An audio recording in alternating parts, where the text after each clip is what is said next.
Bali ndugu zangu katika imani, na wasalimu kwa jina la Mwenyezi Mungu. Mbele yenu mnauona hapo hivi, huu ni mti wa mtalali.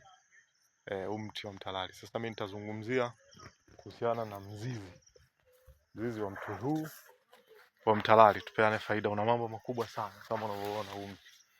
Mtalali huu hapa. Huu hapa. Matunda yake haya hapa kama ulikuwa hujui.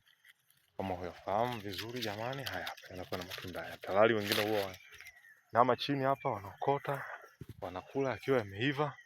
Huo ni mti wa mtalali. Kwa mwenye changamoto ya sikio, kwa wale wanaumwa masikio, sikio linaunguruma au unakuwa kama kuna mdudu ameingia katika sikio linauma sana, wengine linatoa usaha, wengine linasumbua. Sasa huu mti wa mtalali, kabla ya kufika unahesabu hatua 3 nyuma. Bila kukaribia mti unakadiria tu wastani hatua 3 au 4 kurudi nyuma kabla hujaingia hapa. Njoo na kifaa chako. Sema ewe mtalali, nakusalimia kwa jina la Mwenyezi Mungu.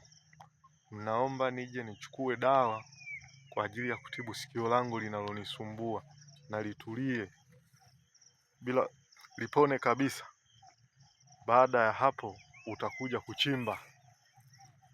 Utabana pumzi, lazima uvute pumzi ya kutosha, ubane pumzi. Utakiwa uchimbe mzizi wa hapo chini ukiwa bila kupumua. Ukiona umebana kupumua, unakimbia mbali kidogo unapumua, kisha unaendelea na zoezi la kuchimba hilo bila kupumua. Ukifanya hivyo basi ukipata kala kamzizi utaweka kwenye maji kidogo. Kipimo chake utatumia kifuniko kimoja cha ganda la karanga. Karanga nzima, ile punje moja karanga, ukimenya ule mfuniko wake ndio utatumia kupima.